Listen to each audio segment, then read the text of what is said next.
Hello, I'm Reverend Mike. Welcome to Missing the Point. In this series, I correct common misconceptions in religion. Today's topic is a very common topic among religious people. Are we in the end times? There are many things that must come to pass, many signs that are said to indicate the coming of the end times. Most of the religious panic focuses on signs that seem to come to pass. Wars, famines, pestilence, and earthquakes are the signs most people latch on to, but all of them have been recurring repeatedly and at the same time for thousands of years, and the world hasn't ended yet. But no one focuses on the signs that have not yet come to pass, the signs that aren't even close to arriving. But that is what I'm going to show you today. 7 prophecies that must come to pass in the Abrahamic traditions that aren't even close to coming to pass.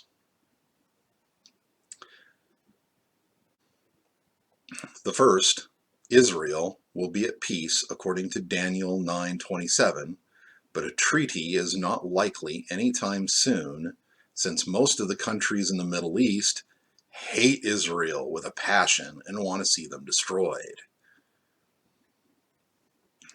The second, Damascus will be destroyed according to Isaiah 17:1, Jeremiah 49:23, Amos 1:3, and Zechariah 9:1. Even with tensions high between Israel and Syria, the likelihood of the city of Damascus being destroyed is very slim. The third, a global government will form, according to Daniel 2:40 and Revelation 13:7. The European Union can't even keep the UK as part of their united countries. We have a long time to wait before this world is anywhere near a one-world government. Probably the biggest prophecy that has yet to come to pass, and probably won't for a very, very long time. The Jews will regather in Israel according to Isaiah 11:11 and 43:5, Jeremiah 31:7, and Ezekiel 37:21. Today, Israel is inhabited by the tribes of Judah and Benjamin. The other 10 tribes are lost. Some scholars believe that they've found some of the tribes, but not all of them. The Jewish community in Ethiopia that claims to have the Ark of the Covenant are said to be of the tribe of Dan. Some of the rediscovered tribes further east are now Muslim. Muslims that curiously have Jewish traditions, unlike other Muslims. It would take a lot for an Islamic tribe to convert back to Judaism. These tribes are not going to return to Israel anytime soon. The fifth prophecy that is nowhere near coming to pass is the Temple of Jerusalem being rebuilt in the end days.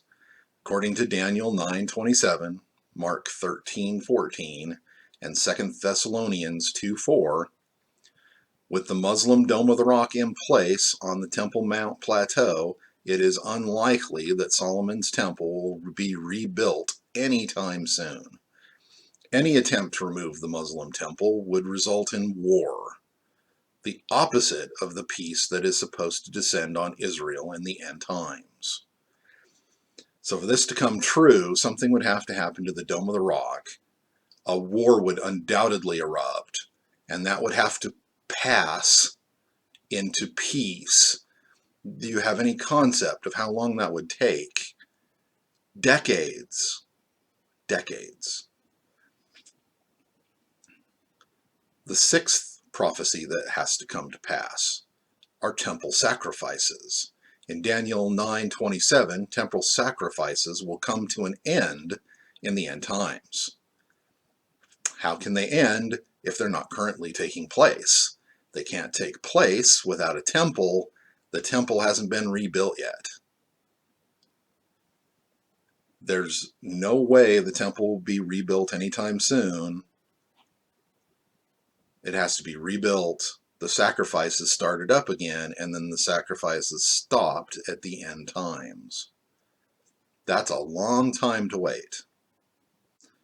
The seventh prophecy that has to take place: a one world religion. According to Revelation 13, everyone will worship one God, and those who do not bear a mark will not be able to buy or sell. Many Christians use this passage as an excuse to hate other religions. Any talk of tolerance between religions brings this prophecy up. I preach tolerance, but even I'm not so naive as to think all of the religions of the world will unite under one banner. We're a ways away from being civil to each other, much less all united under one false god. I doubt this one will happen any time during my lifetime. There you have it. 7 prophecies that are far from coming to pass. But the Bible isn't the only source for doomsday prophecy. There's a map going around showing the destruction of the United States in the end times. You can find it pretty easily by searching the internet for Doomsday Map of the US. You'll find doomsday maps for other countries pop up as well. I don't know why so many people are buying into this, since there are no scientific processes, no geologic processes that I'm aware of that could cause the western half of the United States to vertically displace 5,000 feet. But that's what would have to happen if Denver were to ever be submerged underwater. The alternative would be a massive flood that somehow covers the West Coast. If you are Jewish, Muslim, or Christian, why do you believe this? God promised that the world would not be flooded again. Not the way it was back in the times of Noah. If both ice caps melted completely, you'd get a rise in sea level of around 200 feet. That's not enough to make those maps a reality. And if it's a tsunami, that wave would have to be miles high to get over the Sierra Nevada mountains to even reach Nevada and Utah and then even to Colorado. There's no way that map could happen. But a lot of people buy into it. If you hear a prophecy about the end of the world, I want you to do a quick search of the internet for all of the end time predictions that never happened. Some prophets have had to move their date for the end of the world 2 or 3 times.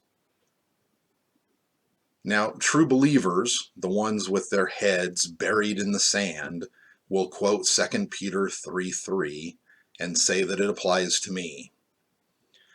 Knowing this first, that there shall come in the last days scoffers, walking after their own lusts, and saying, where is the promise of his coming? I'll answer with Matthew 24:6. And ye shall hear of wars and rumors of wars. See that ye not be troubled, for all these things must come to pass, but the end is not yet. Now, I'm not saying that you should not prepare yourself. Being ready for disaster is not a bad thing. But all of the fear-mongering over the end of the world is ridiculous. It ignores that which has not yet come to pass and is not even close to coming to pass. Some preachers want to scare you and convince you that donations are the path to your salvation when they're not. Don't keep your eyes fixed on the storm clouds on the horizon. Keep them on your life, your family, your friends, where it belongs.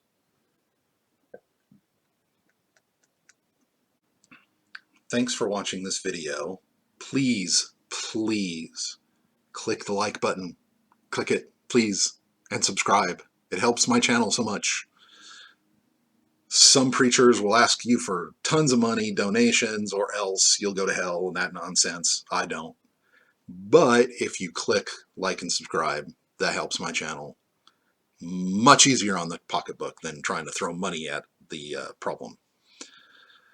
Feel free to leave a comment or question below.